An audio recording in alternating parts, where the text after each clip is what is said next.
Yes, people, welcome back to my channel. Romario Webster here, and Arsenal have just drawn 2-2 with Sunderland at the Stadium of Light, and it was a good game, classic game, pure Barclays. Granit Xhaka against his former club. Dan Ballard, former Arsenal youth academy prospect, scores against Arsenal. Trossard scoring rockets. I mean, the game had everything. But let's just start. Let's just start with my overall thoughts on the game. Look, 2-2 before the game. I would have expected us to win. I was predicting a 1-0 win at Sunderland. They have Xhaka. There's been a lot written about, Xhaka playing against his former club, how much himself and Mikel Arteta got on. So in the build-up to this game, there was just a lot of hype. In games like that, often there's drama, there's storylines in it, and there were plenty in this. Sunderland, what a team, just come up, but they're a team full of new signings. They look very good defensively. They're very solid. And that was probably our toughest game of the season, if I'm honest. The whole time during that game, of course, we were losing 1-0 for a decent amount of time, so you're nervous naturally. But even when we equalised through Saka and Trossard put us in front, I still felt like Sunderland were in the game. That crowd, the atmosphere, we all know what they're like in that part of the country. It's everything to those fans, the team. So fair play to Sunderland. It's good to see Sunderland back in the Premier League. It's even better the fact they have one of our former players in Xhaka and one of our former academy players in Ballard. So yeah, you just got to take your hats off. But Ballard scores. It's a good goal. Not going to touch too much on this, but Declan Rice has got to do better. Not going to criticise Rice because Rice is so much good for the team. So how can I sit here and blame him, overly for that? It was his fault. He let his man go, but it happens, right? It happens. It's going to happen over a course of a season. But I think that goal woke Arsenal up. Obviously, that goal comes about 10 minutes before the break. And Arsenal looked a different team in the second half. The way we came out, the way we were playing more positively, Saka, Timber, Zubimendi linking up, Zubimendi getting in the box more, Eze in the box more, both challenging the keeper. Zubimendi hit the bar. And eventually we get the goal. We get the equaliser. This is sort of why I'm not going to criticise Declan Rice too much, because he is the reason we scored this equaliser. Declan Rice wins the ball high in Sunderland's final third, gets the ball, gives it to Eze. Eze gives it to Marino. Marino slips in Saka. And what a finish from Bukayo Saka. I was actually saying, shouts out to the group chat. Glory to the Gunners. We could do with a name change, but that's neither here nor there. But I was saying to them, look, this is one of them moments. This is the chance for Saka, Eze, Trossard to step up, grab the game by the neck and make it yours. Put your stamp on the game and make yourself part of history, because that is essentially what these games are. If we're going to win the league, these players are going to become part of Arsenal's history, and games like that is where you step up. And to be fair, Bukayo Saka stepped up.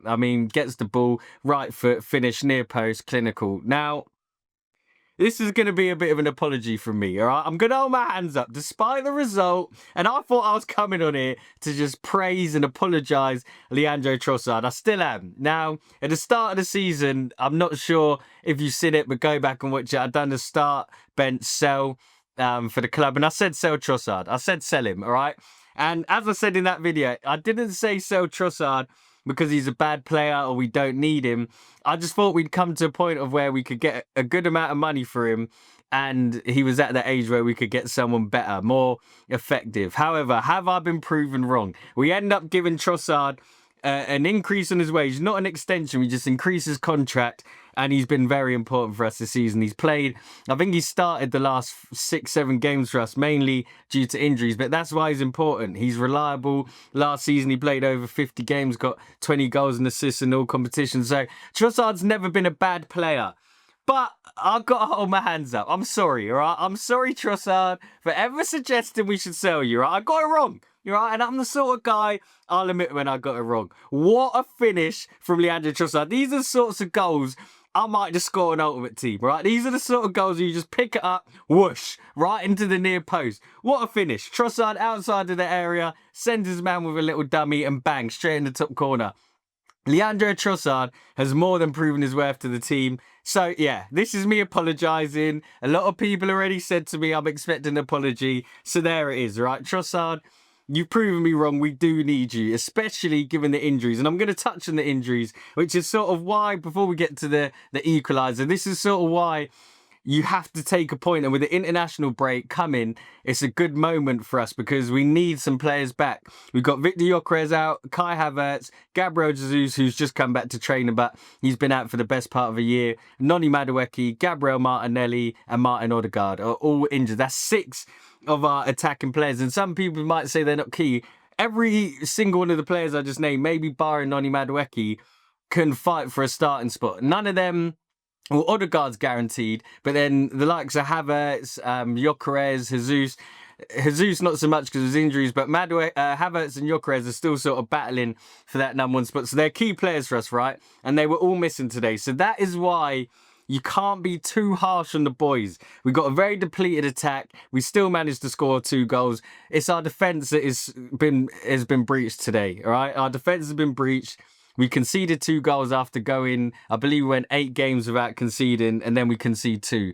So, listen, we're not unstoppable. We're not unpenetrable. We're not that team that you're just never going to score against. Not many teams in the history of football do that. That record that we set of winning 8 consecutive games and not conceding hadn't been done in the English top flight since 1920. So that just shows you how hard it is to go without conceding while scoring as well. So can't go too harsh on the boys, but the equaliser does come. It does come from Brian Brobby. I remember Brian Brobby from his days at Ajax, and I was never too impressed with him, to be honest, but he looks like he's built for the Premier League. Very physical, very aggressive. He likes to get about. He was making Gabriel uncomfortable, Saliba. And to be fair, I do think David Raya should do better with this. I don't know what you guys think. Let me know in the comments. But David Raya sort of comes out when I don't think he needs to come out. Maybe he scores anyway. It's a good finish. He gets enough on it. It's in the 6-yard box. So Sunderland get that equaliser. And if I'm being brutally honest, they probably deserved the equaliser, all right? They played well against the team that's top of the league. Many are saying is the best team in the league at the minute. So you have to just take your hat off to Sunderland. Now, moving on from Sunderland, all right? That's done. Let's just move on from it. 2-2, we take the point. We get on our travels.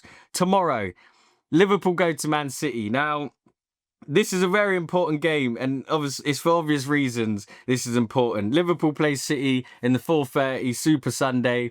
We need a draw. This result now means we need a draw. If City win or Liverpool win, they close the gap on us by 2 points, and they just got their confidence back. So we need a draw. I can see it ending in a draw. I think Haaland scores tomorrow. I think he's just on fire. I can see Foden and Haaland having a really good game. I want to see Ryan Cherki playing as well. I think we could have a really good game. And I think with Liverpool, I can see Salah scoring. Salah's got a decent record against Liverpool. Ekitike. It's the sort of game that suits attacking players, and both teams have attacking threats. It'll be interesting to see how Verts does. But away from that game, after the international break, we have Tottenham at home, Bayern Munich, and then Chelsea away.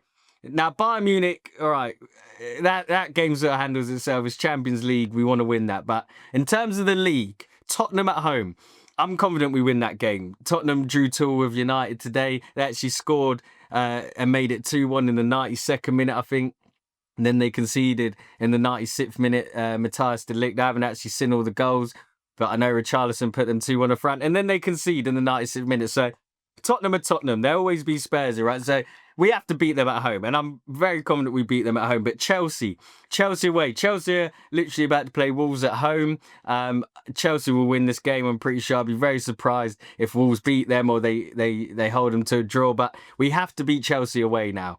That game is very important. Tottenham will give us confidence going into that game. Hopefully we get a good result against Bayern Munich. I believe we're at home. Yeah, we're at home against Bayern Munich, so we should get a positive result, even if it's not a win. A draw is a draw, but I think we have to beat Chelsea. If we go away to Chelsea and don't win, I just don't think it's a good sign to wanting to win the league. I think we need to go and win the league, not rely on other teams slipping up and dropping points. We need to try and create a lead at the top where it's just almost impossible for teams to catch you. Similarly to what Liverpool done last year. You just have to go into these games and win them. So hopefully that can happen. Hopefully we get some more players back, because if you look at our bench today, I think we had 4 teenagers. We had Anus on the bench, Dowman, Wanyeri, and Lewis Skelly. So that's 4 teenagers on the bench. And I think, yeah, that would be it. Tommy Setford wasn't on the bench. So we had 4 teenagers on the bench. We need some of our squad players back, some of our starters back in attack. And then I'll be feeling a little bit more more confident. But I'm still confident. I'm still very positive about this season. I still think we're going to win something big. Hopefully it's the league. I really want us to win the Premier League, but it's tough to take. Whenever you're winning and you concede in the last dying minutes, it's tough. But Sunderland done it. They held us to a 2-2 draw. We're still top of the league. We're guaranteed to be top of the league going into the national break. So we'll take it, all right?